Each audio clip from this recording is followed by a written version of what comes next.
Namaste Krishna Rao. Welcome to IYRTalks English session. In fact, for the last 2 months, we are sandwiched between what's happening, what's going to happen, whether peace is going to, lasting peace is going to happen in the Middle East and all that. And today, April 8th, I think, is a golden letter day. Formally, a peace accord has been entered between Iran and America. This is ceasefire, not an accord. So, and this is only confined to Iran and America, and not between Israel and Lebanon and all those things are not part of it, because they given, I think, 15 points shorter for the agreement and all that. But overall, there is a lasting peace. That's what India is hoping in the region. It is happening, and in fact, you could see the impact immediately because the oil prices have come down very drastically, and everybody across the world is happy that at least the minimum essential supplies are going to go to each country. What do you think is going to the this ceasefire accord? Because Trump is a maniac, as you already know, and Iranians are also full rebellions, and in fact we should appreciate the way in which they withstood the whole problem created by America and Israel. So in light of this, can you just elucidate what could be the future on account of this accord, and the Pakistan's role? I think 10th they are going to mediate Pakistan's role, and whether India is going to because of this accord any relations strain will be there between India and other countries. Okay, we'll first see what could be the immediate and long-term effects of this war. One, after this war and the ceasefire, the country that has come out more stronger is Iran. That could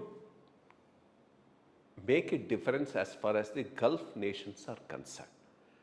Today, beyond Shia Sunni differences, all Muslims are looking to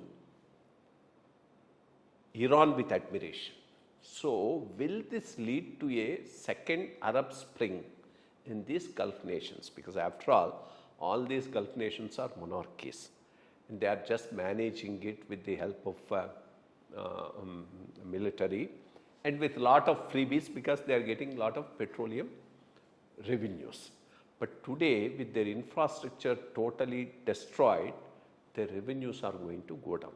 So, the way they can maintain the freebies for the people may come into a problem.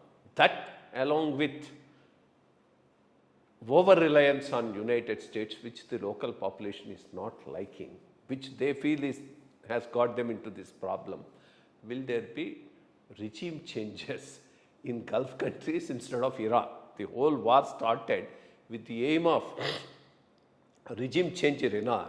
I will not be surprised if it results in regime changes in the Gulf nations. That's one major development which may see in the next 1 or 2 years. Second, Gulf countries themselves might have realized it is not worthwhile to go with America all the time. So they may look for a structural paradigm shift in their relationships, which means this benchmarking of crude in petrodollars may get diluted. They may start doing it in yuan and other currencies, which will have a much bigger impact as far as the American economy and the strength of dollar is concerned. These are the two broad things that may come about. What about Iran? Iran, they tried their level best for a regime change, but could not happen. But there is a lot of negativity as far as this government is concerned. So, once this government gets weakened over a period of time, will there be a local rebellion reaching to a regime change? That's a possibility.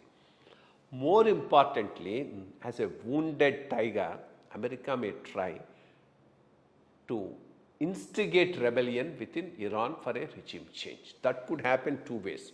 One, they may start encouraging the Kurds in the north, the Baluchis in the east, and to some extent the Arabs in the other side.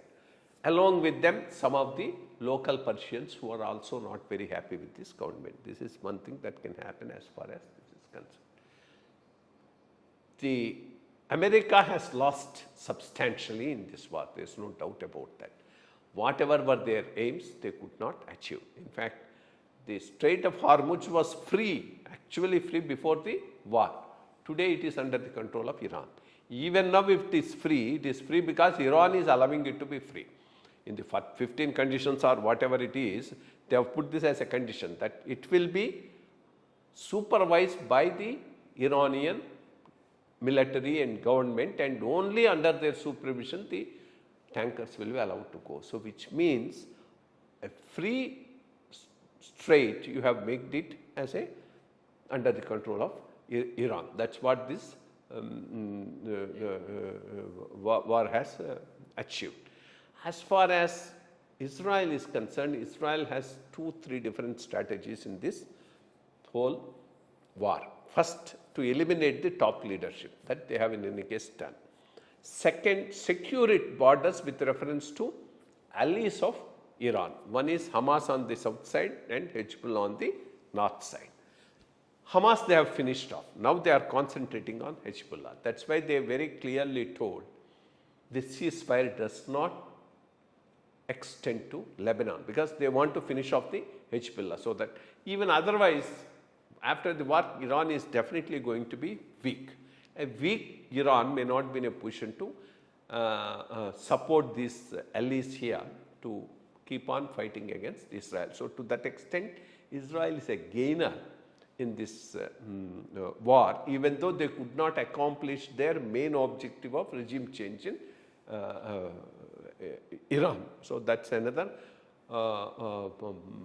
plus point as far as the Iran is concerned. As far as Trump is concerned, he has proved himself to be a total useless fool. There's no doubt about that. Then the American system itself is coming to question. They always used to pride. We have checks and balances, the executive, the judiciary, the Congress, one checking the other, so we have a stable system. But here he has proved you have a person like Trump as the president, there are no checks and balances. That's absolutely the way he has behaved. I think he has got the country into a bad shape after this war. One, more or less, he has agreed for ceasefire on Iran terms. Before that, unnecessarily he did boast a lot of things which were not required. NATO is not with him. No other nation is with him. Even Gulf countries after this whole thing may ditch America. So to that extent, I am quite sure at one point of time before his term comes to an end, I will not be surprised if there is going to be an impeachment of the president as far as America is concerned. This, I think, is my assessment of the war and its impact. Thank you, sir. Thank you very much.